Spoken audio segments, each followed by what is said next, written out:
자, 여러분 안녕하십니까? 한 주간 잘 보내셨습니까? 자, 벌써 이제 우리가 기초 이론 강의 이제 마무리가 되겠습니다.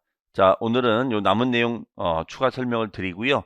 그다음에 이제 총정리를 하는 시간으로 이번 주는 채워보도록 하겠습니다.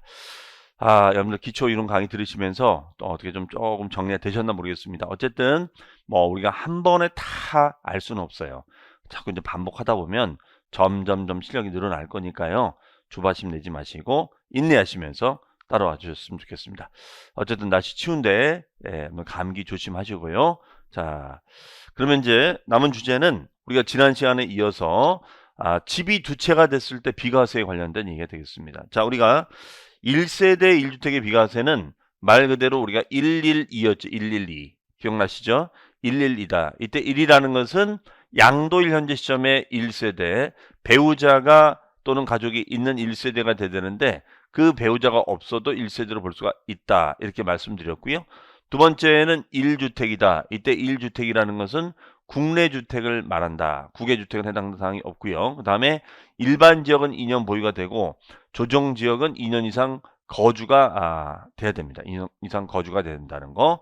그래서 요 조건이 만족이 되면 비과세가 된다. 다만 집이 두 채가 되면 이거는 세금을 내야 되는 것이 되겠죠.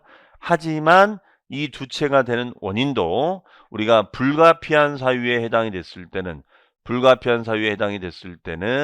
이것을 한 채로 봐서 한 채가 있는 것으로 해석해서 비과세 혜택을 주겠습니다. 이런 얘기했었죠. 자, 그러면 여기서는 이제 쟁점이 뭐냐면 그러면 도대체 어떤 집을 팔아야지 비과세가 되느냐 이제 그런 얘기들 그 다음에 몇 년 이내에 팔아야 되는 건지 이런 조건들이 있어요. 까탈스러운 조건이 있는데 자 먼저 보시면은 상속주택이 있습니다. 상속. 자 요거 좀 중요한 건데 상속은 이제 이런 상황입니다. 만약에 이제 집이 하나 있어요. 집이 하나가 딱 있는데 내 자가집이 있는 거죠. 그런데 갑자기 부모님께서 돌아가시면서 상속주택을 얻게 된 거예요. 그러면 이때는 상속주택하고 요 일반주택이 있다. 그러면 보통 우리는 시골에 있는 집이 필요가 없으니까 요 상속주택을 우리가 매도를 하려고 할 거예요. 자, 그럴 수 있겠죠. 그렇기 때문에 상속주택을 우리가 매도를 하게 되면 어떻게 되느냐. 이거는 세금을 내야 됩니다. 오히려 이걸 비과세 줄 것 같은데 요거는 세금을 내야 되고 대신 내 자가집을 팔 때는 상속주택 때문에 2주택으로 몰려서 비과세를 못 받는 것을 막자 이렇게 정의를 하고 있습니다. 그래서 이런 경우에는 1세대 1주택으로 봐서 비과세 혜택을 주겠습니다. 이렇게 정의를 내리고 있습니다. 그 다음에가 이제 뭐가 있냐면 이제 등록 문화재 주택을 가지고 있다거나 농어촌 주택을 가지고 있거나 수도권 밖의 집을 가지고 있거나 어린 임대주택 등을 가지고 있었을 때는 요 일반 주택을 팔면 비과세 되는데요. 자, 당연히 이제 이런 케이스일 때는 문화재를 팔 리는 없겠죠. 문화재를 팔았다가는 완전히 뭐 집안에 쫓겨나는 거죠. 그래서 요거는 이제 내가 어느 문중 뭐 종손이다. 그런데 문화재를 관리하면서 내 서울에 집을 가지고 있다. 그 집을 팔았을 때는 문화재 때문에 2주택으로 몰릴 수는 없다라는 그런 얘기가 되겠습니다. 그 다음에 이제 요 농어촌 주택, 요거는 일종의 일반 주택을 가지고 있다면 당연히 일반 주택을 팔면 비과세가 되는데 이 농어촌 주택은 이제 이런 것이 있습니다. 좀 더 설명을 드리면 이런 거예요. 만약에 자 이런 거죠. 내가 서울에 집이 있는데 서울에 집이 이렇게 있어요. 서울에 집이 있습니다. 근데 서울에 집이 있는데 우리가 이제 귀농을 이제 생각을 하는 거죠. 귀농주택 같은 거 생각하시면 돼요. 그러면은 우리가 보통 이제 시골에 집을 얻어서 귀농을 하겠다. 그러면 귀농을 통해서 적응하는 데 좀 시간이 걸리잖아요. 그래서 만약에 요 귀농주택을 취득을 한 상태에서 서울 집을 만약에 매물로 내놨다 이겁니다. 그러면은 이때는 어떻게 되느냐? 우리 세법은 이런 경우에는 요 집에 대해서는 우리가 어떻게 주겠다? 비과세 혜택을 주겠습니다. 지금 이렇게 얘기를 하고 있어요. 비과세 혜택을 주겠습니다. 이렇게 얘기합니다. 대신 이제 귀농을 했다가 다시 서울로 회귀하는 경우도 많이 있거든요. 그래서 이런 현상을 막기 위해서 만약에 이런 걸 방지하기 위해서 요 집을 팔 때는 아니 기껏 비과세 줬는데 다시 회계해버리면 어떡합니까? 자, 농사 못 짓겠다고 돌아올 수 있잖아요. 그래서 이런 경우에는 5년 이내에 5년 이내 양도하는 경우에 한해서 비과세 혜택을 줍니다. 그래서 5년이라는 단서 조항이 들어가야 돼요. 자, 이렇게 메모를 해두시면 좋을 것 같습니다. 자, 그러면 이제 그 다음 주제가 이제 뭐예요? 수도권박. 이건 이제 지방 소재 주택이죠. 지방에 있는 집을 우리가 산 거죠. 그러면 요 수도권 밖에 있는 주택하고 이제 임대주택 설명 좀 드리면 요거죠. 자, 역시 이제 서울에 이제 집이 있어요. 자, 지금 우리가 주택 경기가 매우 안 좋으니까 지금 지방에 말 그대로 미분양 물량들이 엄청 쌓여가고 있습니다. 미분양 주택 물량들이 엄청 쌓여가고 있어요. 그래서 우리가 미분양 주택을 우리가 얻게 됩니다. 이걸 취득하게 돼요. 미분양 주택을 취득하게 됩니다. 이런 선상에서 우리가 이쪽으로 내려와서 서울 집을 우리가 매물로 내놨습니다. 이 집을 우리가 매물로 내놨어요. 그래서 매도를 하게 됩니다. 그러면 요 서울 집을 매물로 내놔서 이걸 매도를 하게 됐다. 그러면은 요것도 비과세를 해 주겠습니다. 이거예요. 요것도 우리가 비과세를 해 주겠습니다. 다만 이제 이 미분양 주택 해소를 위해서 이 서울집을 처음에는 입법사항이 뭐였냐면 아무 때나 팔아라. 아무 때나 팔아도 비과세를 해줬었는데 지금 현재 같은 경우에는 아무 때나 아니라 얘는 아무 때가 아니라 3년 이내 우리가 양도를 하는 경우에만 비과세 혜택을 주도록 되어 있습니다. 네, 이렇게 해석하시면 되겠어요. 그 다음에가 이제 또 어떤 경우냐면, 자, 이거죠. 내가 자가집 있어요. 자가집. 자가주택이 이렇게 있는데, 뭐, 요즘은 이제 노후 대비로 여러 가지 이제 뭐, 비즈니스를 생각해 볼 수 있는데, 어쨌든 뭐, 이분은 부동산과 관련된 사업을 하고 싶습니다. 그 중에서 가장 우리가 이제 해볼 만한 일이 이제 임대사업이죠. 임대사업이에요. 그래서 우리가 임대사업을 합니다. 임대사업. 그러면 이제 우리가 임대 물건이가 주로 이제 중소형 소형주택이 되겠죠. 그럼 소형주택 중에서 가장 많이 우리가 분양을 받아서 임대를 놓는 것이 도시형 생활주택이라든가 아니면 오피스텔 같은 경우가 있겠죠. 그래서 우리가 오피스텔이라든가 아니면 도시형 생활주택 요걸 이제 임대주택으로 등록을 하고 네, 요 자가집을 우리가 매도를 하겠다. 지금 이렇게 얘기를 하고 있습니다. 그러면은 이때 이걸 임대사업자로 등록을 하면은 어떻게 되느냐? 자, 그러면 예를 들어서 이분이 이 집을 매도하면은 1가구 3주택자가 되느냐? 1가구 3주택자가 되느냐? 아니면 주택수에서 제외해서 1가구 1주택자가 되느냐? 지금 이런 얘기예요. 이해하시겠죠? 자, 그러면 우리 세법은 이거를 주택수에서 제외하고 1가구 1주택자로 보겠다. 이렇게 정의를 하고 있습니다. 자, 바로 그거예요. 대신 주의할 점은 뭐냐면 주의할 점은 바로 이거예요. 이때 우리가 그 매도 주택, 자, 요 매도하는 요 주택은 2년 이상 이런 케이스가 됐을 때는 2년 이상 거주가 되어 있어야 됩니다. 2년 이상 거주. 즉 우리가 다시 쪽으로 와 보시면 어떤 것이 2년 이상 거주가 되어 있어야 된다는 얘기예요. 바로 자가주택. 자가주택을 우리가 2년 이상 거주를 하였다면 요거는 주택수에서 빠진다는 거예요. 그래서 요 집을 팔았을 때는 1가구 1주택으로 봐서 비과세 혜택을 주겠습니다. 이렇게 정의를 내리고 있습니다. 자, 이상으로 해서 우리가 양도소득세 비과세에 대한 얘기까지 이제 마쳤습니다. 자, 그러면은 우리 양도소득세 이제 요 퀴즈를 통해서 복습을 좀 해보도록 하겠습니다. 자, 그럼 한번 볼까요? 우리 양도소득세는 종합과세 소득이 아니라, 그렇죠? 종합과세 소득이 아니라 무슨 과세 소득이다? 무슨 과세인지 기억나십니까? 무슨 과세? 그렇죠. 종합과세에서 떨어져서 단독으로 계산하라. 이렇게 했었죠.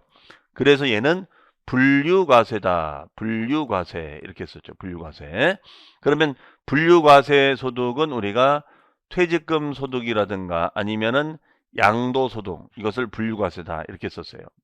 만약에 퇴직금을 받으면 그 퇴직금에 대해서도 우리가 세율을 곱하고 양도소득에 대해서도 세율을 곱해서 이렇게 분류해서 과세를 합시다. 이렇게 했었어요.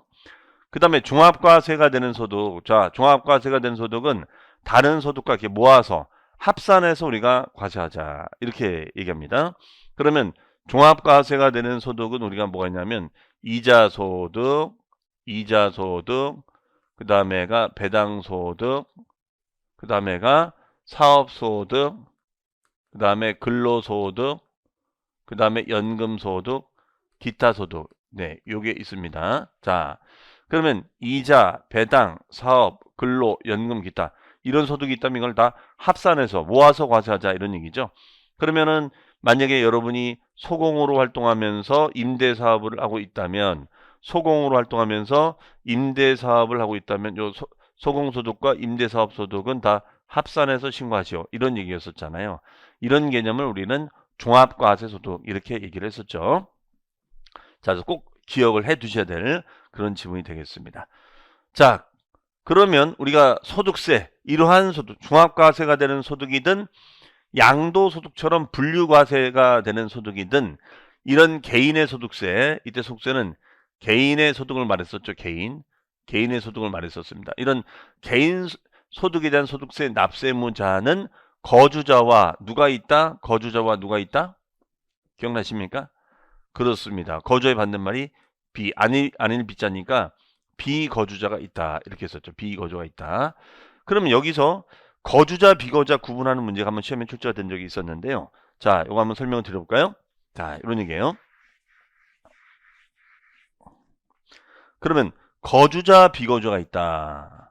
그러면 이걸 나누는 이유가 뭐냐면 거주자가 되면은 이런 얘기 했었어요. 거주가 되면 우리나라에서 벌어들인 소득이든 외국에서 벌어들인 소득이든 어떻게 하자? 다 합산해서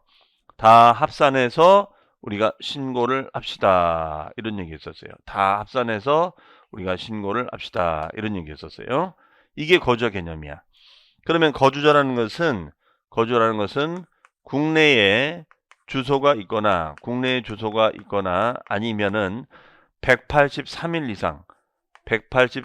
이상 거소가 있는 자를 말한다. 이렇게 했었죠.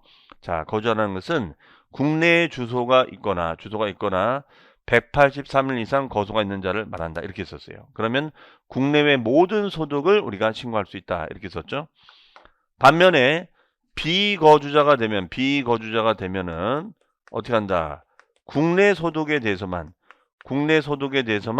납세물 진다. 이렇게 썼습니다. 그래서 이 거주자의 정의를 잘 숙지해 두는 것이 매우 중요하다. 이렇게 설명을 드렸었죠. 네. 그 다음에 그 두 번째입니다. 양도의 개념. 양도라는 것이 무엇인가? 자, 양도라는 것은 소유권을 넘겨주는 것을 우리가 양도라고 하지요. 그러면 이때 양도냐 아니냐에 판단했을 때는 사실상 무슨 이전이었었죠? 사실상 무슨 이전? 네, 바로 유상 이전이었었죠. 유상 이전. 무상 이전은 안 됐었어요. 무상 이전은 해당사항이 없고 유상 이전만 해당사항이 있었습니다. 유상 이전만. 자, 그래서 우리가 양도라는 것은 사실상이라는 건 어떤 개념이었냐면 얘는 우리가 이런 개념이었었죠. 등기나 등록에 자, 소유권 넘겨줄 때 원래는 보통 소유권 이전 등기를 하지만 설사 그런 이전 등기를 했든 안 했든 관계없이 등기 등록에 관계없이 그렇죠? 실제로 소유권을 넘겨주고 대가를 받는 것을 말하는 것이죠. 이런 개념을 우리가 양도다 이렇게 썼습니다. 따라서 만약에 무상이전인 뭐 상속이라든가 아니면 징여가 되는 경우에는 상속이나 징여가 되는 경우에는 이 경우에는 해당 사항이 없다. 이렇게 했었죠. 네. 자, 그렇다면 양도로 본다면 그 양도로 봤을 때 소득세 계산을 할 때 소득금액 계산을 해줘야겠죠. 소득금액 계산. 자, 그러면 우리가 양도소득세 계산 구조는 우리가 암기하자 이렇게 했었어요. 자, 다시 한번 기억을 떠올려 볼까요? 자, 일단 암기 순서. 자, 어떻게 했었죠? 우리가 양이 뭐였죠? 양도차익. 뭘 빼죠? 장기가 뭐예요? 장기 보유 특별공제를 빼주고 나면 바로 소곱창, 즉 양도소득금액이 나오고 우리가 간, 천엽, 기본 안주랑 같이 먹어야 된다. 그러면 기본공제를 차감하고 나면은 이것을 우리는 과세표준금액이라고 했었습니다. 그리고 세율을 곱해주면 그 산출된 세금을 신고하고 납부해주면 되는 것이죠. 자, 따라서 얘는 양에서 뭘 빼주는 거예요? 장기를 빼주는 거죠.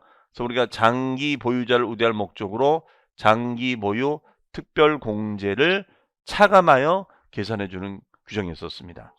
그러면 이때 장기 보유 특별공제에서 장기라는 것은 자 규모거리 벙어리 몇 년? 10살이 몇 년? 3년. 아 얘는 3년 이상을 말했었죠. 3년 이상. 3년 이상을 말하고 특별이라는 것은 어떤 거는 적용 대상이 되고 어떤 거는 적용 대상이 되지 않을 수가 있는데 얘는 특별은 우리가 토지라든가 건물이라든가 조합원의 입주권입니다. 단 우리가 조합원으로부터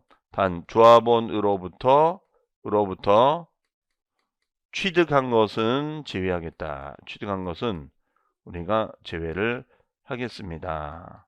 이렇게 얘기합니다. 그래서 우리가 토지 건물 입주권을 말한다. 그렇죠? 그러면 이 공제를 차감해서 계산해 준다. 이렇게 썼죠. 그러면 얘는 이제 공제 방식이 양도 차익을 줄여주는 것이니까 해당 양도 차익에서 곱하기 공제 비율을 곱해서 우리가 공제해 주는 것을 말한다. 이렇게 얘기를 했었습니다. 그 다음에 그렇다면 여기서 방금 위에서 말한 양도 차익은 어떻게 계산하는 것인가를 보면은 얘는 양도가액이 뭐예요? 판돈이죠. 팔아서 들어오는 수익 금액을 말하죠. 자, 땅 팔아서 집 팔아서 들어오는 수익 금액을 말합니다. 그 수익 금액에서 자, 필요 경비를 차감시켜 주는 거죠. 필요 경비를 차감시켜 주는 건데 그 필요 경비에는 첫 번째가 취득가액 경비가 있고 자, 두 번째는 뭐가 있을까요? 두 번째는 바로 자본적 지출액이 있습니다. 두 번째는 자본적 지출액이 있다. 이렇게 얘기해요. 자본적 지출액. 그러면 자본적 지출액이라는 것은 그 비용이 지출돼서 그 비용이 나가서 그 나간 비용으로 인해서 양도 자산의 가치를 증대시켜 주거나 내용연수 수명을 우리가 연장시켜 주는 그런 비용의 지출을 말한다. 이렇게 정의를 내리고 있어요. 그 비용이 나갔을 때 우리가 양도 자산의 가치를 늘려주거나 수명을 연장시켜주는 그런 비용의 지출을 자본적 지출액이다. 이렇게 얘기하고 이 자본적 지출액은 우리가 어떤 수선비가 작은 돈이 아니거든요. 네, 말 그대로 뭐 리모델링급에 해당하는 수선비라든가 아니면 각종 개발 부담금, 재건축 부담금이 있습니다. 이런 부담금을 차감시켜주는 것을 말한다라고 얘기하고 있습니다. 그 다음에 세 번째는 뭐냐면 세 번째는 양도를 통해서 들어오는 직접적인 비용이 있겠어요. 그럼 양도를 통해서 들어오는 그 직접적인 비용은 뭐냐? 양도와 관련된 법무적인 비용이 있고 그 다음에 세무적인 비용이 있습니다. 법무적인 비용과 세무적인 비용을 총칭해서 우리는 양도 직접 비용이라고 그래요. 그러면 법무적인 비용이라는 것은 뭐 우리가 인지대라든가 중개 보수라든가 이런 걸 말하는 거고 세무는 이제 세무신고 대리 비용이라든가 등등등을 우리가 지칭하고 있습니다. 그러면 직접의 반대말은 간접 비용이 되겠죠. 자, 그래서 이거는 암기하실 때 얘는 취자양 이렇게 암기를 해두시면 되겠어요. 취자양. 네. 자, 그 다음에 이제 요 문제는 뭐냐면 바로 이제 장기 보유 특별공제액을 그럼 어떻게 구할 것인가? 예, 상가 건물을 10년 우리가 보유한 경우에는 양도 차익에다가 우리가 무슨 비율을 적용해서 우리가 뭘 계산한다? 장기 보유 특별공제를 계산하자. 그러면은 이때 비율은 뭐 차후에는 다 암기하시면 되는데 어쨌든 제가 말씀을 드리면 우리가 토지나 건물 등의 경우에는 매년 우리가 2%씩 공제를 적용해 줍니다. 2%씩. 그러면 매년 2%씩 공제가 되는 것이니까 만약에 얘가 10년이 되면 어떻게 돼요? 10년이 되면 2%가 되면 20%가 되겠죠. 그래서 양도차익 곱하기 20%를 공제를 해주겠다 이렇게 얘기하고 있습니다. 그러면 만약에 양도채액이 1억 원이 되면은 20%면 2천이 되는 거고 뭐 10억이 되면 2억이 되겠죠. 그 금액을 우리가 공제해주자 이런 얘기예요. 그 다음에 양도소득세는 무슨 신고와 무슨 확정신고 규정이 있다. 자, 양도소득세는 이런 거였죠. 1월 1일부터 12월 30일까지가 있으면은 부동산을 양도하자마자 신고할 수도 있고, 그 다음에 양도하자마자 신고하는 타임을 놓치면 그 다음에 우리가 5월 달에 신고할 수도 있다. 이렇게 썼어요. 그러면 부동산을 양도하자마자 신고하는 제도를 우리가 무슨 신고라고 합니까? 예정신고라고 하죠. 예정신고. 이것을 우리는 예정신고 이렇게 얘기합니다. 예정신고. 그 다음에 5월 달에 신고하면은 이것을 우리는 무슨 신고라고 한다? 확정신고 이렇게 얘기합니다. 확정신고. 그래서 만약에 예정신고를 했다면 확정신고를 하지 않아도 되고 예정신고를 하지 않았다면 확정신고를 해줘야 된다. 라는 얘기가 되겠죠. 그래서 예정신고가 매우 중요하다라고 말씀을 드렸어요. 그러면 예정신고라는 것은 뭐냐? 이거는 예정신고가 있다. 그러면 예정신고라는 것은 뭐냐? 얘는 양도일이 속하는 달의 말일로부터 플러스 2개월 이내 우리가 신고하고 납부하자. 자, 양도일이 속하는 달의 말로부터 2개월까지 신고하고 납부하자. 그러면은 우리가 양도일이 뭐 3월 15일이면 3월 15일의 말일, 3월의 말로부터 2개월, 5월 말까지 되는 거죠.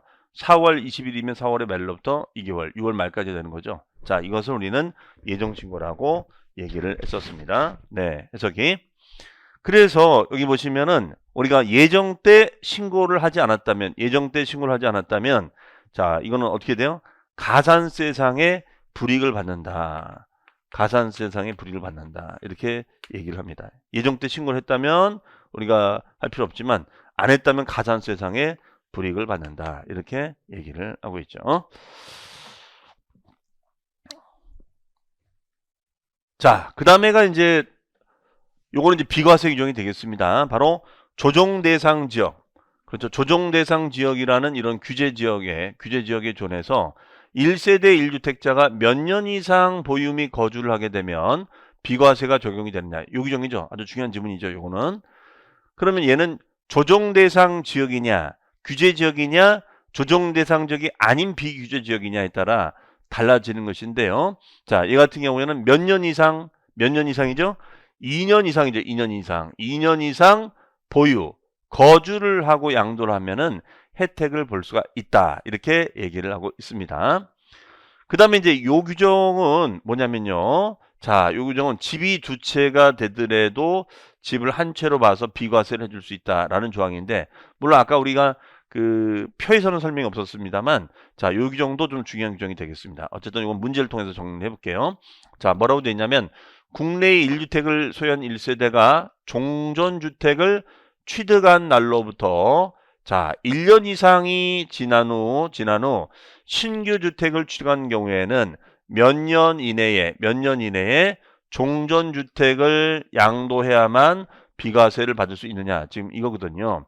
그럼 얘 같은 경우에는 지금 뭐냐면 종전주택. 자, 종전주택이 있고 그 다음에 이제 신주택이 있어요. 신주택. 그러면 이때 신주택은 종전주택 취득 후 요 신주택은 1년이 지나서 취득이 돼야 돼요. 1년이 지나서 취득이 돼야 됩니다. 1년 지나서 취득이 돼야 돼요.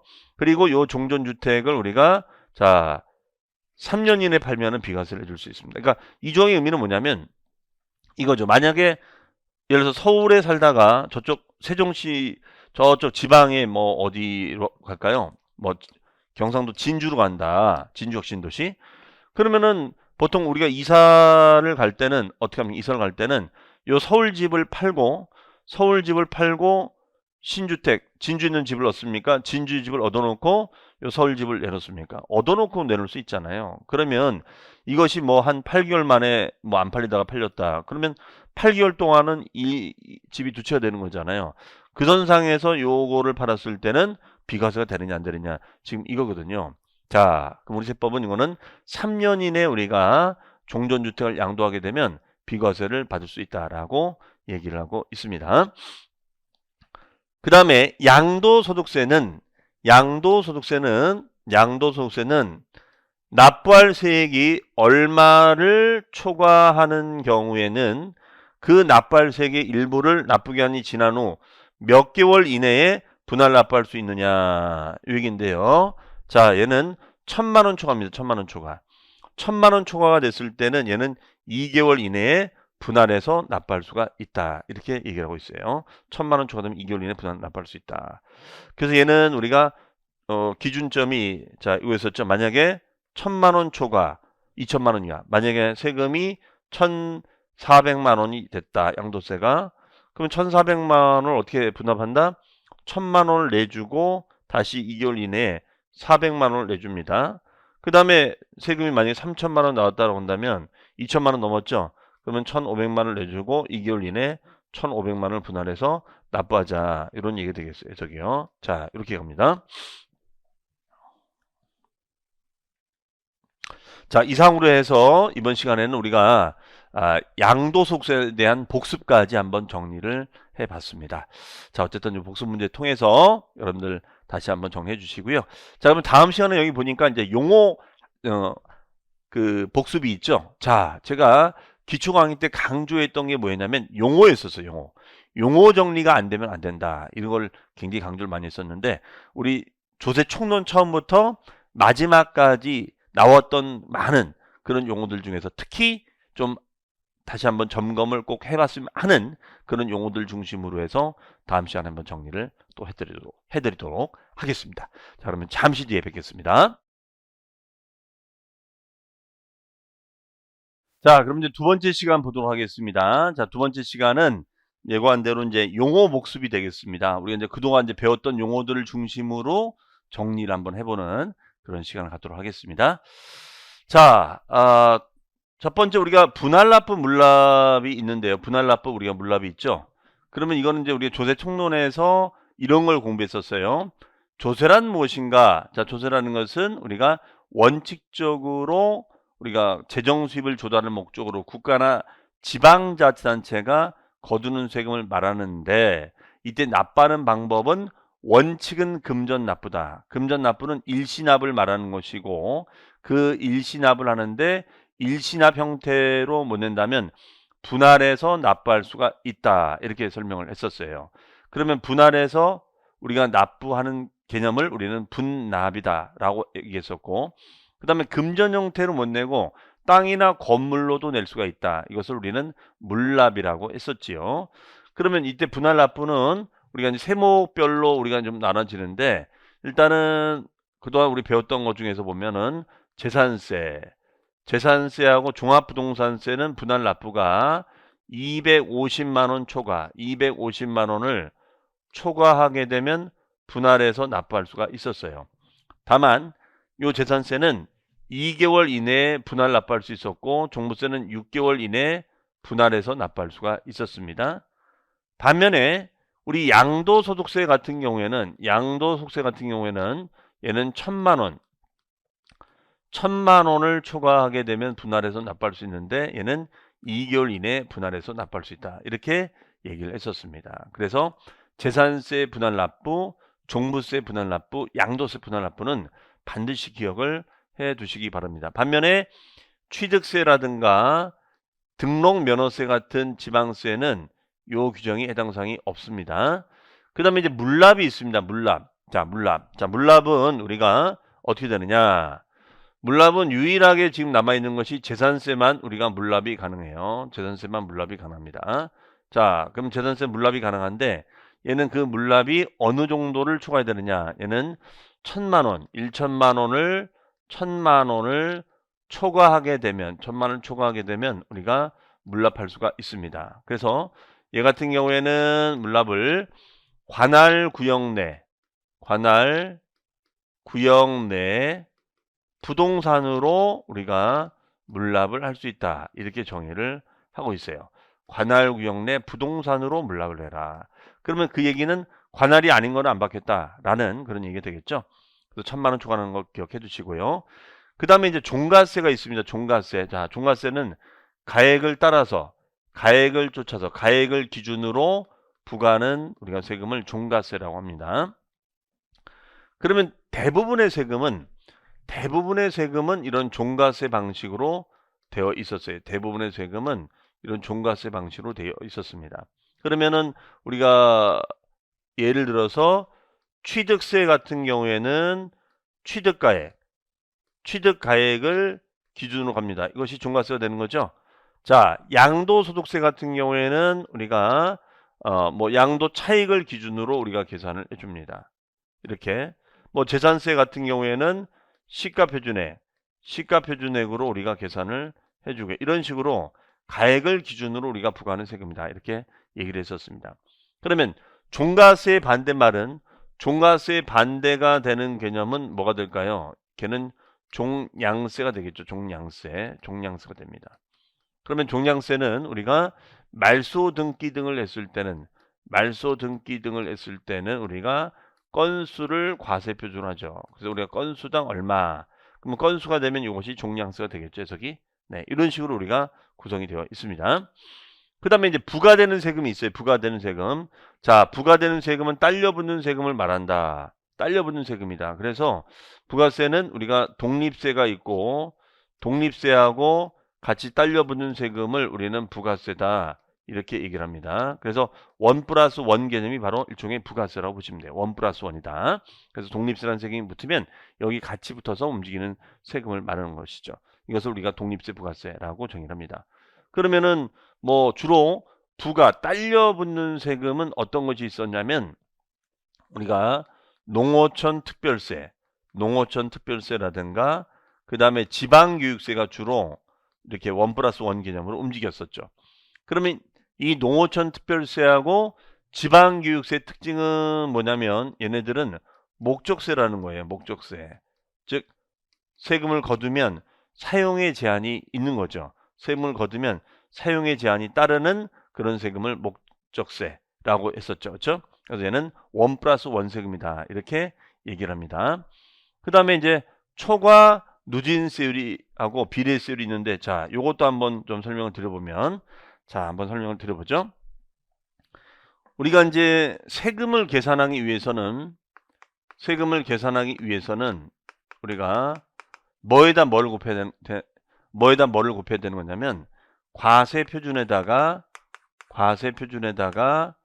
곱하기 세금률을 우리가 곱해줘야 돼요. 이렇게 계산해서 세금을 신고합니다. 그러면은 이때 세율은 과세 표준이 커지면 커질수록 곱하기 세금률도 올라가는 것도 있고 과세 표준이 내려가면 내려갈수록 세금료율이 떨어지는 것도 있습니다. 즉 과세 표준의 크기에 따라서 세율의 변화가 일어날 수가 있어요. 그런 거를 우리는 뭐라고 한다? 누진세율이다. 이렇게 얘기를 하고 이때 누진세율은 일정 구간을 딱 뛰어넘으면 세금 부담액이 점점점 늘어날 수가 있다. 그래서 일정 기준치를 넘어갔을 때 세금 액수가 올라갈 수가 있어요. 이거를 우리가 초과 누진세율이다. 이렇게 얘기를 하고 있습니다. 그렇죠? 자, 반면에 과세 표준 크기가 커지든 작아지든 우리가 곱하기 세금료율은 변함이 없을 수도 있다고 그랬어요. 그러면 그 변함이 없는 세율을 우리는 뭐라고 할까요? 비례세율이다. 이렇게 얘기를 했었죠. 비례세율. 이것을 우리는 비례세율이다. 이렇게 썼어요. 즉 과표가 커지든 작아지든 금액에 관계없이 세율의 변화가 일어나는 거. 이것을 우리는 비례세율 이렇게 정의를 내렸었습니다. 네. 그래서 주로 이제 우리가 취득세라든가 등록면허세라든가 이런 것들은 이제 비례세율이 있었고 재산세도 비례세율이 있었어요. 하지만 종부세는 이제 누진세율, 그 다음에 양도세도 누진세율. 물론 양도세는 비례세율도 있습니다. 이제 이런 디테일한 부분들은 우리 또 기본서 나오면 그때 가서 보는데 어쨌든 많이 등장이 되는 세율입니다. 그래서 누진세율의 뜻과 비례세율의 뜻을 잘 구분해서 정리를 해 두셔야겠습니다. 그 다음에 납세자라는 단어가 있었죠. 납세자 기억나십니까? 납세자. 자, 세금을 납부하는 사람을 총칭해서 우리는 납세자 이렇게 얘기를 했었는데, 그 납세자에는 납세 의무자와 플러스 징수 의무자, 징수 의무자가 있었죠. 징수 의무자, 이 두 사람을 다 합쳐서 우리는 납세자 이렇게 했었습니다. 그러면 이때 징수 의무자는 원천 징수 의무자가 있었고, 그 다음에 특별 징수 의무자도 있었어요. 원천 징수하고 특별 징수 의무자도 있었습니다. 그러면 국세 같은 경우에는 우리가 원천 징수가 되고, 지방세 같은 경우에는 특별 징수가 된다 이렇게 얘기를 했습니다. 그래서 이 사람을 다 총칭해서 우리는 납세자라고 얘기를 하고 있습니다. 네. 그 다음에 여기 보시면 이제 보통 징수, 특별 징수가 있는데요. 자, 우리가 세금을 걷는 방법, 걷는 방법은 신고 납부, 납세자 스스로 신고 납부하는 것. 특히 취득세나 양도세는 취득하는 자가 양도하는 자가 신고하도록 돼 있었죠. 하지만 주로 보유세는 고지가 돼 있었어요. 그러면 고지 납부하는 것을 우리는 보통 징수 이렇게 얘기했었죠. 고지 납부하는 것을 보통 징수다 이렇게 얘기합니다. 그러면 이 경우에는 국세를 우리가 고지하는 것을 보통 국세 고지가 있고 지방세 고지가 있겠죠. 국세 고지가 있고 지방세 고지가 있습니다. 그러면 국세 고지하는 것, 지방세 고지하는 것을 보통 징수 이렇게 표현하고요. 국세 고지하는 것을 정부 부과 이렇게 얘기합니다. 네, 정부가 결정한다. 그러면은 우리가 이제 국세 같은 경우에는 대표적인 게 뭐가 있었죠? 바로 종합부동산세가 대표적인 정부부가 세목이었었죠. 반면에 지방세 같은 경우에는 우리가 보통징수 세목이 주로 여기에 해당이 됐었어요. 그래서 좀 차이가 있었습니다. 그 다음에 특별징수라는 항목이 있죠. 특별징수. 자, 특별징수는 우리가 어떤 거였냐면, 얘는 우리가 뭐랑 비슷한 개념이 있었죠? 원천징수. 자, 설명드린 적 있었죠? 그러면 원천징수가 뭐였어요? 우리가 소득을 지급할 때 국세를 떼는 것을 원천징수, 지방세를 떼는 것을 특별징수 이렇게 했었죠. 그러면 예를 들어서 우리가 개업공인중개사가 소속공인중개사에게 중개보조원에게 급여를 주면 급여에서 소득세를 떼죠. 그래서 우리는 원천징수, 지방세를 떼는 것을 특별징수 이렇게 얘기를 했었습니다. 자, 그리고 가산세. 자, 가산세라는 것은 불이익을 말하겠죠. 가산세는 추가로 더 알파로 세금을 내는 것을 가산세라고 얘기합니다. 자, 그러면 우리가 가산세 같은 경우에는 두 가지가 있다는 거죠. 두 가지. 첫 번째는 신고 불성실 가산세가 있습니다. 두 번째는 납부 지연에 따른 가산세가 있다. 이렇게 얘기합니다. 신고 불성실 가산세하고 납부 지연 가산세가 있다. 그러면 얘는 불성실 정도에 따라서 가산세가 달라지는데, 자, 얘 같은 경우에는 우리가 10%도 있고 그 다음에 20%도 있고 얘는 40%도 있다가 되겠죠. 그러면 10%가 붙는 것을 우리는 과소신고가 되고, 그 다음에 20%는 무신고가 되겠죠. 무신고가 되고, 40%는 부정신고가 되겠습니다. 40%는 부정신고. 그래서 10%의 경우에는 과소신고, 20%의 경우에는 무신고, 40%의 경우에는 부정신고 이렇게 되겠습니다. 이런 가산세를 신고 불성실 가산세 이렇게 얘기합니다. 그 다음에 납부지연 가산세 같은 경우에는 얘는 하루당 0.022%가 되겠습니다. 0.022%. 그럼 0.022%면은 10만 분의 22가 되겠죠. 10만 분의 22를 0.02%로 생각을 하시면 되겠어요. 이런 것을 우리는 납부지연 가산세라고 정의를 내리고 있습니다. 자, 그 다음에요. 그 다음에는 이제 우리가 가산금이라는 용어도 있었죠. 이 가산금 같은 경우는 이런 얘기 했었죠. 우리가 맨 처음에 신고 납부 기한이 있으면, 자, 이런 기한이 있다. 그러면은 언제까지 신고하고 언제까지 납부해라 라는 기한이 있다는 거죠. 그러면 그 기한을 엄수 지켜야 돼요. 이 기한을 지켜야 되는데 이거를 만약에 이행하지 않았다. 이행하지 않게 되면 세금을 더 내놔야 되는 거죠. 그래서 우리는 뭐라고 배웠어요? 가산세라고 배웠었죠. 가산세. 자, 그럼 기한 내 얼마 내야 되고 가산세를 내는 겁니다. 그러면은 요 금액이 합해져서 고지서가 발송이 되겠죠. 맞아요? 그러면 고지서를 딱 열어보면 그 고지서에 주어진 납기가 있을 거예요. 납기가 있다. 그러면 납기를 내면 되는데 그 납기를 위반해서 계속 미룹니다. 그럼 납기를 위반해서 계속 미루다가 만약에 납부를 해요. 그러면 요 기간 동안 뭐가 발생한다? 가산금이 부과된다. 그죠? 가산금. 네. 그런데 이 가산금 제도가 국세도 있고 그 다음에 지방세도 있는데 결론은 뭐냐면 국세는 가산금 규정이 없고 지방세는 가산금 규정이 있다는 거예요. 국세는 가산금 규정이 없지만 지방세는 가산금 규정이 있다. 이렇게 얘기합니다. 그래서 우리가 일반 가산금이 있고 그 다음에 이제 중가산금이 있다. 이렇게 얘기를 하고 있죠. 그 다음에 납세의 성립확정 소멸이 있습니다. 자, 요거는 뭐냐면 납세의 절차를 말하는 거죠. 납세의 절차. 납세의 절차를 우리가 얘기합니다. 그러면 납세무가 발생하는 절차를 성립 절차, 납세무가 결정되는 것을 확정 절차, 납세무자가 사라지는 것을 소멸 절차라고 얘기하는 것이죠. 그러면 납세무가 성립한다라는 것은 어떤 의미냐? 납세무가 성립한다는 것은 이런 의미였었죠. 네 가지의 과세 요건, 네 가지의 과세 요건이 충족되는 상태, 요건이 충족되는 상태를 우리가 납세의 성립이다 이렇게 했었어요. 그러면 네 가지의 과세 요건이라는 것은 첫 번째는 납세 의무자가 정해지는 거다. 그렇죠? 두 번째는 과세 대상이 정해지는 거다. 세 번째는 과세 표준이 정해지는 거다. 네 번째는 세금 요율이 정해지는 거다. 이런 얘기 했었어요. 그래서 납세 의무자라든가 과세 대상이라든가 과세 표준 세율이 결정되는 것을 말한다.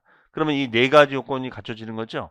그러면 네 가지 요건을 가지고 이제 곱하기를 하면은 이걸 토대로 이제 세금이 확정이 되겠죠. 확정? 네, 확정이 됩니다.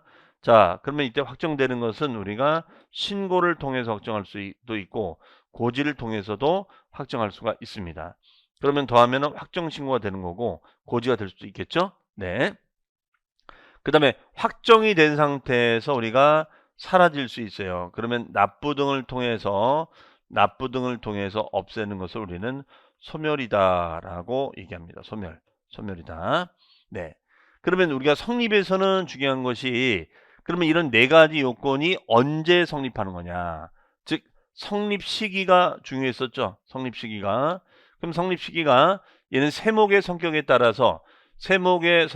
따라서 얘는 어떤 거는 기간이 끝나면 성립하는 것도 있고 어떤 거는 과세 사실이 일어나면 성립하는 것도 있고 어떤 거는 과세 기준일에 성립하는 것도 있고 어떤 거는 본세를 따라서 우리가 성립하는 것도 있다. 이렇게 얘기를 하고 있습니다. 이것을 우리는 성립이라고 지칭하고 있습니다. 그러면 이걸 토대로 해서 이제 과표자 세율을 곱해주면 세금이 확정이 되는 거고 확정되는 방식은 이제 신고나 고지. 그러면 우리 취득세 같은 경우에는 신고, 등록면허세도 신고, 재산세는 고지, 종부세도 고지, 양도세 신고 이런 식으로 됐었거든요. 그러면 당연히 시험 문제 어떻게 나오겠어요? 다음 중 신고 세목에 해당하지 않는 것은 다음 중 고지 세목에 해당하는 것은 이렇게 물어볼 수 있겠죠. 자, 그 다음에 이제 소멸의 원인이 있었어요. 어떻게 하면 소멸될까?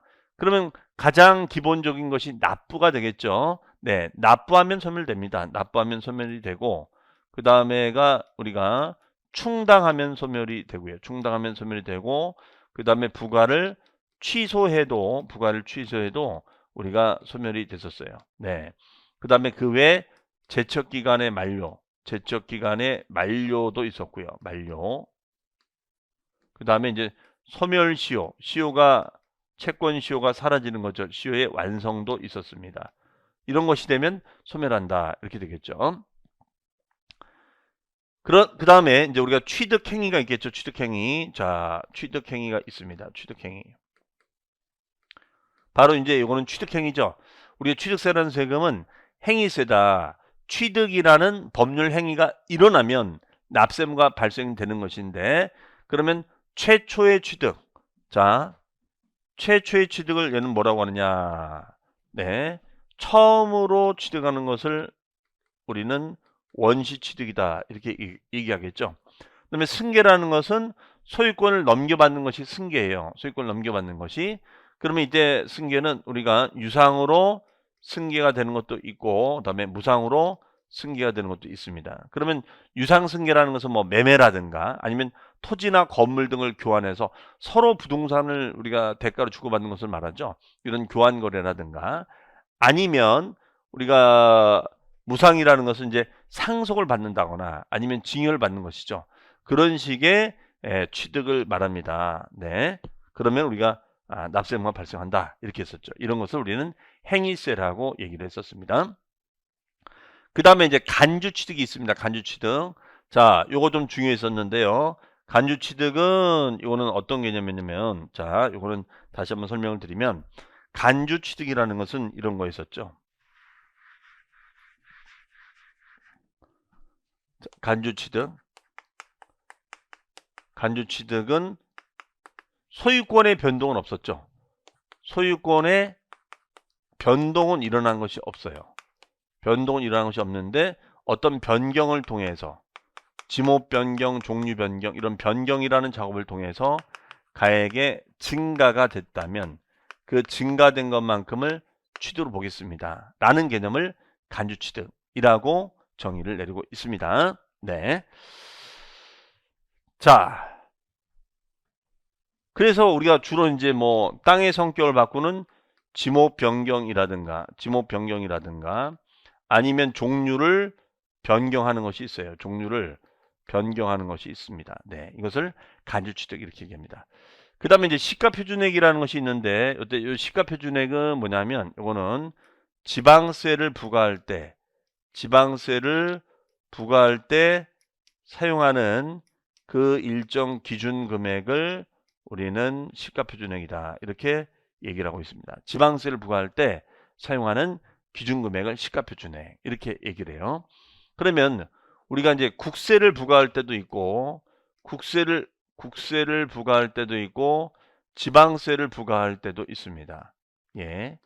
그러면 우리가 지방세를 부과할 때는 이것을 뭐라고 하느냐? 이것을 시가표준액이라고 지칭하고 있고요. 그 다음에 국세를 부과할 때 사용하는 것을 우리는 기준시가라고 합니다. 기준시가. 그러면 시가를 바탕으로 기준치를 정하는 거고, 얘는 표준액을 정해서 시가를 바탕으로 정하는 거죠. 그래서 얘는 국세에서는 기준시가, 지방세에서는 시가표준액, 이렇게 얘기를 하고 있습니다. 그 다음에 이제 우리가 지방세 세율을 적용할 때 이런 것이 있었죠. 표준세율과 중과세율과 특례세율이란 말이 있었죠. 기억나십니까? 그러면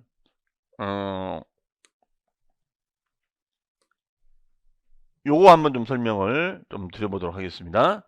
표준세율과 중과세율과 특례세율에 대해서 한번 또 설명을 한번 드려보죠. 네.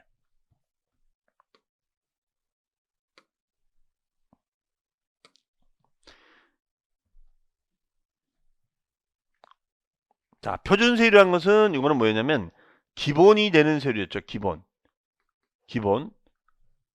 그러면 취득세를 적용하거나 등록면허세를 적용하거나 재산세를 적용할 때 기본적으로 적용돼야 될 세율이 있습니다. 그래서 기본적으로 적용해야 될 세율을 표준세율이다 이렇게 했었고, 그 표준세율이 정해지면 얘는 플러스 마이너스 50% 범위 내에서 가감 조정할 수 있다.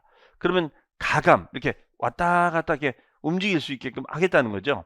그러면 이렇게 왔다 갔다 움직이게끔 하는 것을 우리가 뭐라고 하는 거니? 탄력세율이다. 이렇게 얘기한다는 거죠. 탄력세율. 그 상황에 따라 뭐 재등이 생기면 최대 50%까지 낮출 수도 있고 상황이 되면 높일 수도 있는 그런 것을 말합니다.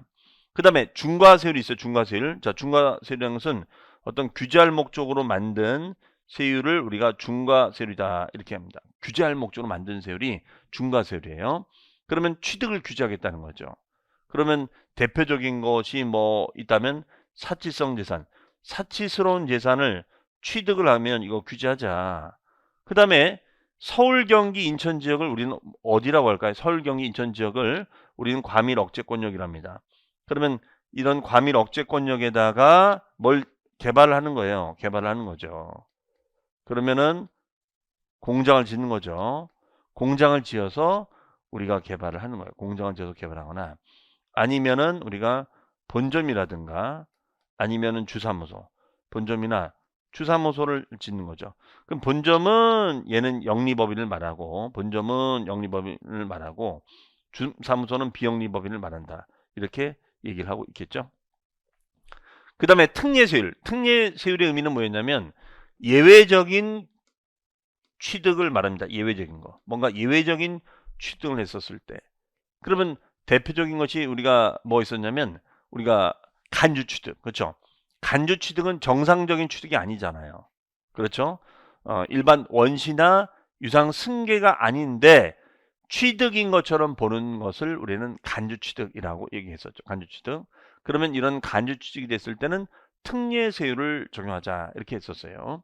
그러면 특례세율은 우리가 2%짜리 특례세율이 있고 그 다음에가 표준세율에서 마이너스 2%를 차감하는 특례세율이 있다. 이렇게 얘기를 했었습니다. 이런 것을 우리는 특례세율이다. 이렇게 얘기를 했었죠. 자, 그 다음에 이제 형식주의란 말이 있습니다. 형식주의. 자, 형식주의. 형식주의라는 것은 말 그대로 등기나 등록을 해야지만이 납세의무가 발생하는 것을 우리는 형식주의라고 하죠. 등기나 등록을 해야지만이 납세의무가 발생하는 거. 그래서 얘는 대표적으로 등록면허세가 여기에 해당이 됐었죠. 등록면허세. 그러면 등록면허세는 홍길동 명의로 등기 등록을 했을 때 그 등기부상의 권리자, 즉 외관상의 등기 권리자가 납세의무를 묻는다. 이렇게 썼습니다. 그 다음에 이제 과세 기준일, 요 중요한 용어였었죠. 요거는 우리가 말 그대로 재산세라든가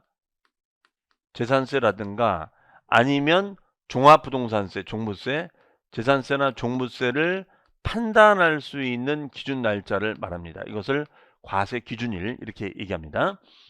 그러면 이때 과세 기준일은 얘는 매년 6월 1일 현재 시점으로 따져주겠다 이거예요. 매년 6월 1일 현재 시점에 바로 사실상 소유자에게 고지합시다. 이런 개념이 있었어요. 즉 재산의 소유자가 갑에서 을로, 을에서 병으로 바뀐단 말이에요. 매매를 통해서, 증여를 통해서, 상속을 통해서 바뀔 수 있다. 그러니까 이런 경우에는 6월 1일 현재 시점에 사실상 소유자에게 고지하자. 그러면 사실상 소유자라는 것은 공부상 소유자하고 사실상 소유자가 일치하지 않는다면 사실상 소유자에게 고지하자. 다만 이 사실을 소유권 변동 신고를 합시다. 근데 변동 신고를 해야 되는데 만약에 변동 신고를 하지 않는다면 이때는 공부상의 소유자에게 고지한다. 라고도 우리가 얘기를 했었죠. 그 다음에 공정시장가입 비율이 있습니다. 자, 공정시장가입 비율. 이때 공정시장가입 비율이라는 것은 어떤 거였어요? 이거는 우리가 재산세나 종합부동산세를 산정할 때 우리가 사용하는 비율을 말했었죠. 그렇죠? 재산세나 종부세를 적용할 때 쓰는 비율이었었어요. 그러면 이때 재산세 같은 경우에는 우리가 시가표준액으로 조회를 하고 그 시가표준액에다가 곱하기 무슨 비율을 곱해주는 거예요? 공정시장가입 비율을 곱해주자. 자, 이렇게 했었죠. 그러면 토지나 건축물의 경우에는 70%가 되고 그 다음에 주택의 경우에는 우리가 60%가 되겠죠. 해석이. 그럼 만약에 시가표준액 1억 원이라고 가져간다면 토지 건축물은 70%면 7천, 60% 되면 6천이 되겠죠. 자, 이런 식으로 적용되는 것을 말합니다. 그래서 우리는 공정시장가입 비율이라고 있었어요. 그렇죠? 네. 그 다음에 이제 종합부동산세에서도 이 비율 제도가 있었죠. 그다음에 소액징수면제. 자, 얘는 재산세액이 너무 작으면 아예 면제를 주겠습니다. 너무나 세액이 작으면 아예 면제 주겠습니다. 그래서 얘는 뭐였죠? 고지서 한 장당 고지서 한 장당 징수세액이 얼마 미만? 그렇습니다. 2,000원 미만이 됐을 때는 징수를 어떻게 해준다? 면제준다. 그러면 2,000원이면 징수가 되는 것이죠. 네. 그 다음에 세부담의 상한. 자, 세부담의 상한이라는 것은 전년도 대비 당해년도에 세금이 너무 많이 나오면 안 되잖아요. 그러니까 일정 비율 범위 내에서만 세금 받읍시다. 이런 것을 세부담의 상한이라고 얘기했었죠. 그럼 세부담의 상한 같은 경우에는 우리가 토지나 건축물의 경우에는 얘는 150%를 초과하지 못한다. 이렇게 됐었고, 주택은 주택 가액에 따라서 105, 그 다음에 110, 130%를 초과하지 못한다. 이렇게 됐었습니다. 네. 그 다음에 이제 종합부동산세도 있었습니다. 종합부동산세는 이제 150%, 300% 규정이 있었어요. 그래서 조정지역이 아닌 2주택 이하는 150%, 조정지역의 2주택자나 3주택 이상자는 300%, 토지는 150% 이런 조항이 있었습니다. 그래서 전년도 대비 급격하게 보유세가 상승하는 것을 막기 위해서 만든 이런 세컨 장치가 소위 말해서 세부담의 상한이라고 설명을 드렸었죠. 자, 그리고 이제 토지 구분입니다. 이거 중요한 용어였었죠. 토지 구분에서 이런 얘기 있었죠. 우리나라는 땅이 작지 않다. 그런데 땅 면적이 작지 않은데 왜 작다라고 하냐? 사용 가능한, 개발해서 사용 가능한 땅이 모자르다. 그래서 이 토지를 규제하는 토지와 규제를 하지 말아야 할 토지로 구분하게 됐는데, 규제를 하지 말아야 할 토지는 분리과세 토지로 하자. 이렇게 썼어요. 그래서 우리가 농사 짓는 농지라든가 공장 용지 이런 땅들을 우리는 분리과세 토지라고 했었고요. 그 다음에 종합합산 토지하고 별도합산 토지가 있는데, 종합합산 토지는 비사업용 토지끼리 합산과세하는 것을 종합합산이라고 했고, 그 다음에 영업용 토지끼리 우리가 합산과세하는 것을 별도합산과세다 이렇게 썼어요. 그러면 우리가 나대지가 있고 잡종지가 있다면 나대지하고 잡종지끼리 합산과세하면은 얘는 종합합산과세가 되는 거예요. 그 다음에 이제 건물 A가 있고 건물 B가 이렇게 있다라고 한다면, 즉 건물 A하고 B끼리 합산과세하는 거예요. 그러면 이것을 우리는 별도합산과세 토지다 이렇게 얘기를 했었죠. 그 다음에 종합부동산세라는 세금이 있습니다. 이 종합부동산세라는 것은 우리가 토지 중에서 토지를 다 합산해 봤죠. 합산해 봤는데 이것이 일정 기준 금액을 넘었을 때는 우리가 종합부동산세를 부과하고 있습니다. 그래서 얘는 그 기준 금액이 중요했었는데, 다주택자 같은 경우에는 이제 6억을 넘었어야 되고, 그다음에 종합합산 토지는 5억, 별도합산은 우리가 뭐 80억 이런 기준점이 있었어요. 그래서 일정 기준 금액을 넘었을 때만 재산세에 이어서 추가로 더 납부하는 국세를 말했었다 이렇게 썼죠. 그 다음에 분류과세는 우리가 양도세가 분류과세가 됐었죠. 양도세는 다른 소득과 분류해서 과세한다 이렇게 설명을 드렸습니다. 자, 이상으로 해서 용어 복습을 해봤고요. 다음 시간에는 이제 나머지 용어 복습하고, 그 다음에 또 뒤에 또 우리 문제가 있습니다. 그 문제를 통해서 마지막 정리하고 마치도록 하겠습니다. 잠시 뒤에 뵙겠습니다. 자, 여러분 안녕하십니까? 자, 이번 시간에는 이제 마지막 정리를 해보도록 하겠습니다. 여기 보시면 이제 역시 이제 용어 복습이죠. 자, 용어 복습 두 번째 내용이 되겠는데요. 먼저 나온 게 이제 종합과세죠. 자, 우리 종합과세 앞에 뭐가 있었죠? 분류과세가 있었죠. 퇴직금이나 양도소득은 다른 소득과 분류해서 과세한다. 목돈소득은. 반면에 우리가 종합과세는 종합해서 세금 부담률을 높이게끔 하겠다 이런 얘기였었죠. 그래서 여기에는 우리가 이제 이자, 그 다음에 배당, 사업, 근로, 연금, 기타 이런 소득이 있었어요. 그래서 이런 소득을 다 모아서 우리가 과세를 합시다. 이런 것을 우리는 종합과세다 이렇게 했었습니다. 그 다음에 이제 부담부 증여가 있었죠. 이거 중요한 용어 있었는데, 부담부 증여라는 것은 채무를 부담하는 조건으로 증여를 받는 거, 이것을 부담부 증여라고 했었죠. 그러면 부담부 증여는 우리가 증여자가 있었고 그 다음에 이제 소중자가 있었는데, 전체 증여하기로 한 가액이 있다. 전체 증여하기로 한 가액이 있고 거기에 채무액이 있다. 이것도 채무액이. 그러면 요 채무액을 인수한다는 의사표시를 한 상태에서 우리가 이루어지는 것을 말하겠죠. 그러면 요 증여가액이 1억 원이 되겠고 채무가 3천만 원이 된다라고 한다면 이때는 어떻게 된다? 요 채무 상당 부분을 증여자의 대가로 보겠다. 대가로 보겠다. 이거예요. 증여자의 대가로 보겠습니다. 이거를 우리는 양도라고 정의를 했었죠. 네. 그 다음에 이제 교환. 자, 교환하거나 분합, 분필합의를 하면은 원래는 양도거래를 보는데 이 규정의 경우에는 설사 차익이 생겼다 할지라도 과세하지 아니한다. 즉 비과세한다. 이렇게 썼어요. 그래서 이 농지 교환 분합은 조건이 있었죠. 조건이 차익 조건과 사유 조건이 두 가지가 충족이 돼 버리면 요거는 비과세를 해 주겠습니다. 이렇게 얘기를 했었죠. 네. 그다음에 네 번째, 조정 대상 지역입니다. 즉 규제 지역이죠. 규제 지역에 1세대 1주택을 가지고 있다가 그 주택을 팔게 되면 요 주택에 대해서는 비과세 혜택을 주겠습니다. 이렇게 했었어요.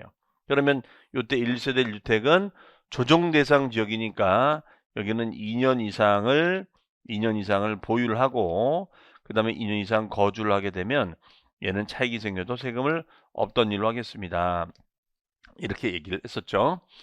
자, 그 다음에 이제 필요경비가 되겠습니다. 필요경비. 그럼 필요경비는 뭐냐면 양도세는 양도가액에서 마이너스 필요경비를 차감시켜 주는데 그 필요경비는 세 가지 경비가 있었죠. 자, 맨 처음에 취득할 때 들어가는 경비가 뭐가 있었어요? 취득가액 경비가 있었고, 그렇죠? 그 다음에 수선비라든가 아니면 부담금, 개발부담금, 재건축 부담금 이런 각종 공법상의 부담금 또 꽤 큰 비용이 나가는 거죠.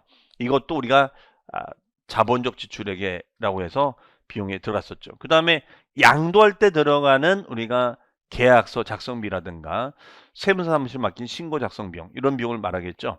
그래서 이거는 양도 직접 비용이 되겠습니다. 이런 것을 다 필요 경비라고 얘기를 하고 있죠. 그 다음에 장기 보유 특별 공제라는 것은 뭐냐면 바로 요 필요 경비를 빼면 이걸 양도 차익이라고 하는데 그 양도 차익을 줄여주는 규정이죠. 그래서 양도 차익에서 마이너스 장기 보유 특별 공제를 차감해서 공제해 줍시다. 이런 조항이 있었어요. 그러면 이때 장기 보유 특별 공제는 양도 차익에다가 곱하기 일정 프로테이지만큼을 공제해 주는 거다. 그래서 매년 2%씩 공제해 주는 것도 있고 매년 4%씩 공제해 주는 것도 있다. 이렇게 얘기를 했었습니다. 자, 그다음에 기본공제라는 것이 있었는데요. 자, 기본공제라는 것은 뭐냐면 우리가 양도 소득금액에서 최소한의 공제 250만 원 공제를 해주는 것을 우리는 기본공제 이렇게 얘기했었습니다. 그러면 여기서 이제 과표가 나오고 여기에다가 이제 계산해 주는 거죠. 그 다음에 예정신고가 있었는데 예정신고는 팔자마자 신고하는 제도였었습니다. 그래서 얘는 양도하자마자 신고하는 제도인데 얘는 양도일이 속하는 달의 말일로부터 플러스 2개월 이내에 우리가 신고 납부를 하는 거다. 이것을 예정신고다 이렇게 얘기했었습니다. 예정신고. 그다음에 제척기간이라는 것은 얘는 어떤 거였냐면 과거에 세금 누락 사실이 있는지 없는지를 살펴보는 기간이에요. 세금의 누락 사실이 있는지 없는지를 살펴보는 기간을 말한다. 그러면 이거는 세무조사를 통해서 그 누락에 대해서 강제로 부과합시다. 이런 개념이 있었어요. 그러면 그 설정되는 기간을 제척기간이라고 얘기했었죠. 그러면 그 제척기간이 우리가 5년도 있었고 7년도 있었고 10년도 있었습니다. 그러면 우리가 무신고는 7년, 사기 등이 생겼을 때는 10년까지 연장이 되는 거였었죠. 그 다음에 소멸시효. 자, 소멸시효라는 것은 우리가 채권을 청구했을 때 채권 청구의 기간을 시효라고 하죠. 근데 그 시효가 지나버리면 사라지는 거였어요. 이것을 소멸시효. 그래서 우리는 이걸 징수권이라고 표현했었죠. 징수권. 부가권이 아니라 징수권의 소멸시효다. 이렇게 얘기를 했었습니다. 자, 이상으로 해서 우리가 용어 복습을 해봤고, 그 다음에 이제 퀴즈로 가보겠습니다. 자, 우리 요 퀴즈 내용은 이제 우리 앞에 조세 총론부터 종합부동산세까지 해서 여러분들이 최소한 이 정도 내용은 좀 알아두셨으면 하는 의미에서 이런 복습 퀴즈를 내봤습니다. 물론 양도소득세는 뭐 지난 시간에 다 우리가 복습 퀴즈를 통해서 정리해 봤으니까 그걸로 대신하고요. 자, 먼저 보시면 무신고 가산세입니다. 우리 가산세는 용어 정리 시간 했었죠? 즉 신고나 납부 등을 이행하지 않게 되면은 세금을 추가로 더 내야 되는 것이 가산세다 이렇게 썼어요. 그러면 무신고 가산세라는 것은 어떤 거였느냐? 즉 아예 신고가 아니라 신고를 하지 않은 거죠. 그러면 얘는 제일 낮은 게 과소신고가 10%, 무신고 가산세는 2배인 20%, 부정신고일 때는 20%의 2배인 40%가 되겠죠. 그래서 얘는 해당 납부세액의 몇 프로? 20%가 적용이 될 겁니다. 그런데 만약에 얘가 부정신고가 됐을 때는 얘는 40%까지 발생이 되겠죠, 해석이. 그렇죠? 그 다음에 두 번째, 양도소득세의 납세의 성립시기입니다. 성립시기. 그러면 양도소득세 성립시기는 언제가 되는 때이냐 이거예요. 그러면 소득세는 우리가 모든 개인의 소득세는 과세기간이라는 제도가 있었습니다. 과세기간. 그러면 그 해당 과세기간이 끝나면 성립하는 거예요. 과세기간이 끝나면. 그래서 얘는 과세기간이 끝나는 때다 이렇게 얘기합니다. 그러면 소득세 과세기간은 1월 1일부터 12월 30일까지를 말하는 것으로서 요 12월 30일이 끝나는 때가 된다 이렇게 정의를 하고 있습니다. 그 다음에 재산세와 종합부동산세의 납세의 성립 시기는 우리가 언제 되느냐? 그러면 재산세와 종합부동산세는 보유세예요. 그럼 보유세면 소유자가 중간에 바뀌어요. 갑에서 을로, 을에서 병으로 이렇게 바뀝니다. 그러한 경우에는 판정 기준 날짜가 있는데 그 판정 기준 날짜를 뭐라고 배웠냐면 우리는 과세 기준일 이렇게 배웠었죠. 과세 기준일. 그러면 이때 과세 기준일은 6월 1일 날짜가 됩니다. 6월 1일 현재다. 그래서 6월 1일 현재 시점에 소유자가 납세분자가 되는 것입니다. 그 다음에 종합부동산세는 원칙적으로 우리가 정부가 부과하는 세목에 해당이 됩니다. 정부가 결정하는 것이다. 즉 다른 말로는 관할 세무서가 결정하는 거니까 다른 말로는 얘는 고지납부하는 것이죠. 고지납부하는 것을 다른 말로는 정부 부과 이렇게 정의를 내리고 있습니다. 그 다음에 양도소득세. 자, 양도소득세 무신고입니다. 무신고 없을 무자의 제척기간은 몇 년이 되는 거냐. 그러면 제척기간이라는 것은 어떤 개념이었냐면 과거에 세금 누락 사실이 있는지 없는지를 살펴보는 기간이 바로 제척기간이 됐었어요. 과거에 우리가 누락 사실이 있는지 없는지를 살펴보는 기간. 그러면 그 기간을 우리가 이제 무신고냐 뭐 사기냐 여러 가지가 있었는데 무신고가 됐을 땐 제척기간을 7년으로 잡아줬었습니다. 7년이 됐었어요. 예, 얘가 7년이 됐었습니다. 그 다음에 납세의 소멸 사유가 되겠습니다. 납세무가 사라지는 사유에는 뭐가 있느냐? 바로 납부가 있고요. 납부. 자, 납부. 두 번째는 충당이 있습니다. 충당과 동일한 표현은 뭐냐? 상계가 되겠죠. 상계. 채권 채무를 서로 없애는 것이 상계가 되겠습니다. 그래서 만약에 얘는 체납된 세금과 그 다음에 환급받을 세금이 있다면 요 체납된 세금과 환급받을 세금은 서로 상계하는 거예요. 이것을 우리는 충당이라고 지칭하고 있습니다. 그 다음에 세 번째는 뭐냐면 부과에 뭘까요? 부과에 뭐가 들어갈까요? 부과에. 자, 가물가물 하시죠? 자, 부과에 취소가 들어갑니다. 부과에 취소. 그러면 우리 취소 배우셨잖아요. 취소가 되면 효력이 상실되는 거죠. 즉 세금을 부과 결정하기로 했던 것을 우리가 없애는 거. 이것을 취소 이렇게 얘기했었죠. 그 다음에 네 번째가 제척기간의 만료. 그래서 제척기간이라는 것은 과거의 세금 누락 사실이 있는지 없는지를 살펴보는 기간을 제척기간이라고 했었습니다. 그래서 그 기간이 뭐 사안에 따라 5년도 있었고 7년도 있었고 10년도 있었고 15년도 있었죠. 그 기간이 끝나면 사라진다. 그 다음에 소멸시의 완성이 있었습니다. 소멸시의 완성이라는 것은 자, 요거는 조세채권의 시효야. 조세채권을 청구할 수 있는 시효를 말합니다. 그럼 조세채권을 청구할 수 있는 시효인데 그 시효가 사라지면 완성이 되면 사라지는 거. 그럼 소멸시효는 우리가 5년이었었는데 5년 동안 뭐 하는 거예요? 돈 달라 하는 거죠. 5년 동안 조세채권을 청구하는 거예요. 그렇죠?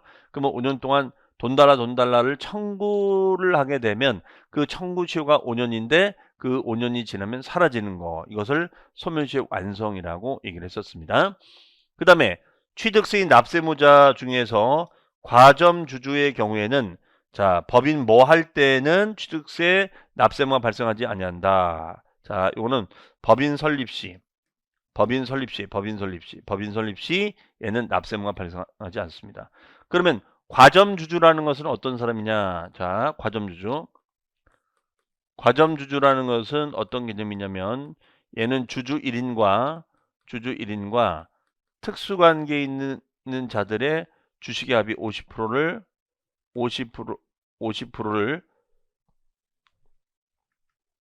자, 50%를 초과하는 자를 말합니다. 네, 이런 게 과점주주였었죠. 그래서 우리 공부할 때 뭐였냐면 그 회사가 뭐 부동산을 샀을 때 당연히 취득세를 냈겠지만 그 회사에 껴있는 특수관계인의 지분의 합이 50%를 넘어가면 그 회사의 부동산 취득을 좌지우지할 수가 있다. 그렇기 때문에 이런 걸 이제 우리 민법에서는 지배권이라고 하는데 그 지배권을 행사해서 관여할 수 있다 보는 거예요. 그러니까 이건 마치 과점주주가 회사라는 껍데기를 이용해서 취득한 것을 보겠다. 따라서 이걸 좌시하지 않겠다는 것인데 단 한 번은 봐주겠다. 즉 법인 설립했을 때는 봐주겠다 이렇게 했었어요. 납세는 발생하지 아니한다 이렇게 했었죠. 그 다음에 유상승계 취득시 즉시기는 개인 간의 거래. 자, 이건 어떤 의미였냐면 취득세는 취득한 날로부터 60일까지 신고 납부하는 거였었죠. 다만 이제 상속과 증여는 예외로 하고요. 그러면 그때 취득 날짜를 언제로 잡을 거냐 이런 얘기였었습니다. 그러면 당연히 개인 간의 거래는 계약금, 중도금, 잔금 등기 치는 거니까 얘는 잔금을 기준으로 하겠죠. 아, 그래서 얘는 잔금 날짜가 되는데 요때 잔금 날짜 의미는 계약상이었어요. 계약서상의 잔금 날짜가 된다. 이렇게 얘기를 했었습니다. 자, 그다음에 유상승계 취득시 과세표준. 자, 취득세 과세표준은 우리가 뭘로 가느냐? 자, 얘는 취득가액을 과표로 가는데 이때 취득가액은 사실상이었죠. 사실상 확인되는 취득가액을 과표로 가자. 이렇게 썼어요. 그 다음에 농지의 유상승계 취득 시에는 세율이 자, 일반 유상승계 대지나 아니면은 뭐 건물을 매입하면 매매가의 4%였지만 농지가 됐을 때는 3%가 되겠죠. 3% 세율이 적용이 되며 농지의 증여가 됐을 때는 증여로 인한 취득은 증사모 3.5%의 세율이 적용이 되겠습니다. 자, 그렇다면 취득세 신고 및 납부 기한은 우리가 언제까지 할 것인가? 이거는 해당 취득일로부터 60일까지 신고 및 납부를 해야 한다. 다만 예외적으로 상속과 증여는 제외한다. 그러면 상속과 증여는 아무래도 다툼 등이 있으니까 시간이 많이 걸릴 수가 있죠. 그러면 상속의 경우에는 우리가 6개월까지 연장이 될 수 있고요. 그 다음에 증여는 3개월까지 연장이 돼서 이거는 제외를 할 수가 있다. 이렇게 얘기를 했었습니다. 그 다음에 등록면허세의 납세무자. 자, 우리 등록면허세라는 것은 홍길동 명의로 등록을 하거나 면허를 득하면은 납부할 수 있는 세금을 말했었어요. 그러면 이런 등록면허세 납세무자는 등기 권리자가 된다. 권리자라는 것은 뭐냐면 등기하면 권리가 증대되는 자를 우리는 등기 권리자라고 했었습니다. 그러면 그때 등기 권리자의 판단을 우리는 뭘로 한다? 외관으로 한다 그랬죠. 실질로 하는 것이 아니라 외관상 등기 권리자 이렇게 얘기했었습니다. 외관상 등기 권리자다. 그 다음에 등록면허세 과세표준은 우리가 가액을 기준으로 부과하는 거니까 종가세가 되는 거고 그 다음에 종가세 반대말이 뭘까요? 종가세 반대말이 그렇죠. 종양세가 되겠죠. 종가세 반대말은 종양세가 되겠습니다. 종양세. 자, 그래서 우리가 종가세 방식과 종양세 방식 두 가지로 구분되어 있다라고 볼 수가 있겠습니다. 종가세하고 종량세가 있다. 종가세라는 것은 가액을 쫓아서 부과하는 세금. 네. 종량세는 수량을 따라서 특히 이제 우리가 대부분은 종가세였지만 일부는 종량세. 그래서 우리가 말소 등기 등을 했을 때는 등기 권리를 말소했을 때는 말소 등기를 했을 때는 건수당 곱하기 우리가 6,000원 네, 이런 식으로 계산을 했었죠. 네. 그 다음에 지상권 설정 등기 시 과세표준과 세율은 부동산 가액에 대해서 지상권 자 우리 등록면허세는 우리가 지금 뭐 등기법 다 공부하셨으니까 이제는 좀 아실 것 같은데요. 우리 등기부등본은 크게 두 가지가 있잖아요. 갑구가 있고 을구가 있는데 을구일 때는 무조건 설정가액에 대해서 곱하기 0.2%를 우리가 과세합니다. 그런데 갑구는 무조건 2%씩 날리는 거예요. 그렇죠? 그러면 우리가 유상일 땐 4%인데 날리니까 2%, 징일 땐 3.5인데 2% 날리니까 1.5%, 상속은 2.8인데 2% 날리니까 0.8% 되겠죠. 이런 식으로 계산이 됩니다. 그래서 요 을구 같은 경우에는 해당 설정가액의 0.2%가 발생됩니다. 그러면 얘는 부동산 가액의 0.2% 1000분의 2가 되겠죠. 2가 발생이 되는 것이죠. 그 다음에 등록면허세 납부 시 부가세는 지방교육세가 있고 농어촌 특별세가 있습니다. 그래서 등록면허세는 그 지방교육세가 20%가 부과가 되고 농어촌 특별세는 감면 혜택을 받았을 때는 농특세도 20%가 부과가 된다. 이렇게 볼 수가 있겠습니다. 그 다음에 이제 재산세입니다. 자, 재산세는 과세 대상을 뭘로 하느냐? 토지가 있고 건축물이 있었죠? 그 다음에 주택이 있었죠. 주택, 선박항공이. 요는 꼭 암기를 해주셔야죠. 요런 과세 대상에 대해서 시군구가 계산해서 고지서를 발송하는 거였었습니다. 그 다음에 공적인 장부상의 매매 등의 사유로 소유권이 변동이 되었다. 그러면 얘는 이제 뭐 매도인이 있고 매수인이 있는데 매매 잔금은 지금 치렀는데 아직 등기 전 안 된 거예요. 그러면 얘는 어떻습니까? 잔금은 치렀으니까 잔금을 치른 때로부터 6월 현재는 매수인께 되는 거죠. 그렇죠? 그러면 등기부상은 아직은 매도인권으로 되는 거고, 자 이거예요. 이랬을 때는 이런 변동 사실을 신고하지 아니하여 사실상의 소유자를 알 수 없을 때는 얘는 실제 소유자를 알 수 없다. 그러면 얘는 누구를 납세문제로 해줘야 돼요? 공부상 소유자에게 재산세를 고지를 해줘야겠죠. 그렇죠? 자, 그렇다면 해당 재산세 과세표준은 시가표준액에다 곱하기 뭐를 곱한 금액으로 하자 이거죠. 그러면 시가표준액으로 조회를 한 다음에 여기다가 뭘 곱하자 이거죠. 네, 뭘 곱하면 좋을까요?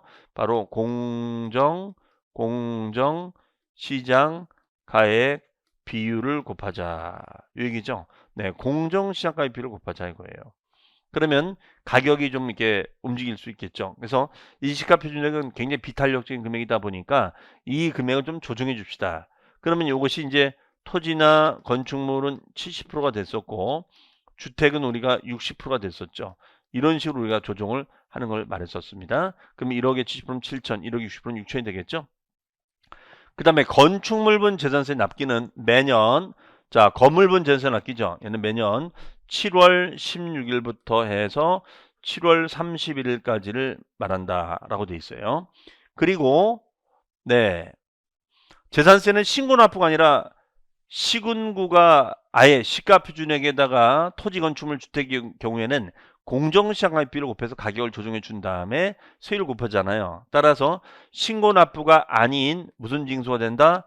보통 징수가 되겠죠. 보통 징수. 예, 얘는 보통 징수가 됩니다. 그 다음에 토지 건축물의 세부담의 상환 비율. 자, 세부담의 상환 비율은 뭐였죠? 전년도보다도 당해년도에 세금이 급격하게 늘어난 것을 막기 위해서 한도를 두는 규정이었었죠. 그래서 얘는 직전세액의 150%를 초과하지 못한다. 이렇게 설명을 드렸었어요.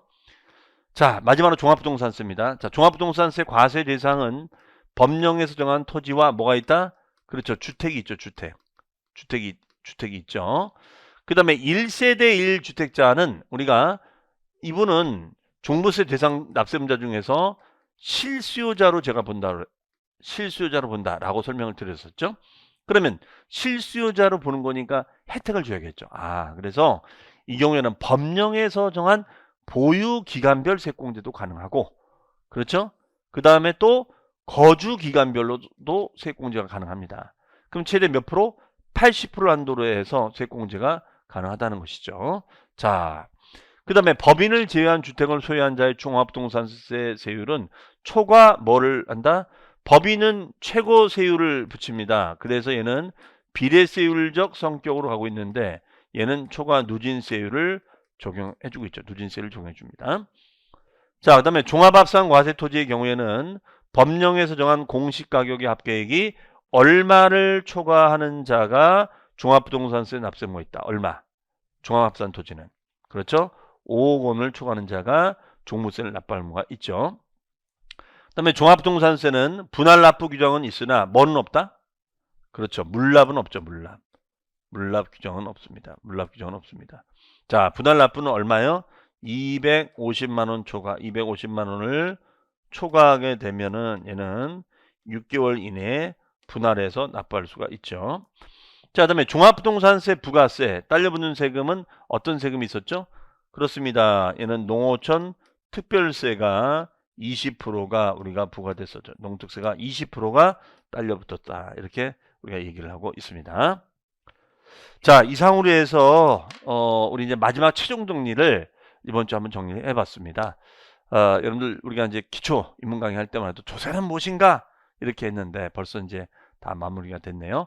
어쨌든 우리가 이제 기본서 이제 요 강좌가 끝나고 나면 이제 두꺼운 기본서가 이제 나올 겁니다. 그 기본서를 가지고 이제 정리를 해야 되는데 문제는 기본서를 보시더라도 우리 기초서가 내용이 많지가 않단 말이에요. 그러니까 여러분들 과목별로 마찬가지고요. 딱 두 권으로 돼 있으니까 기본서를 보시기 전에 기초서를 한번 이렇게 간단히 리뷰를 좀 하시고 그 다음에 기본서 내용을 좀 봐주시면 훨씬 더 기본서 공부하실 때 좀 도움이 되지 않으실까 생각합니다. 물론 우리가 이제 또 기초 강의를 건너뛰고 이제 오시는 분도 계실 텐데 기초를 절대 무시하시면 안 됩니다. 최소한의 이런 용어적인 것들을 알고서 기본서를 보시면 조금 더 여러분들 공부하시는데 좀 수월하시다라는 말씀을 드리면서요. 어쨌든 여러분들 큰 마음 잡수시고 이제 7주를 따라오셨는데 어쨌든 아직 이제 또 갈 길이 많습니다. 여러분들 어떤 연말연시 잘 마무리하시고요. 또 각자마 뭐 이런 행사들도 많이 있으실 겁니다. 어쨌든 건강관리 잘 하시고 또 이제 새마음 새뜻으로 또 새해에는 여러분도 다시 찾아뵙도록 하겠습니다. 자, 여러분들 그동안 고생 많으셨고 저는 이제 기본서가 나오면 이제 기본서 가지고 또 1월에 여러분을 또 찾아뵙도록 하겠습니다. 자, 그럼 복습 잘 해주시고 기본 강의 때 또 뵙겠습니다. 감사합니다.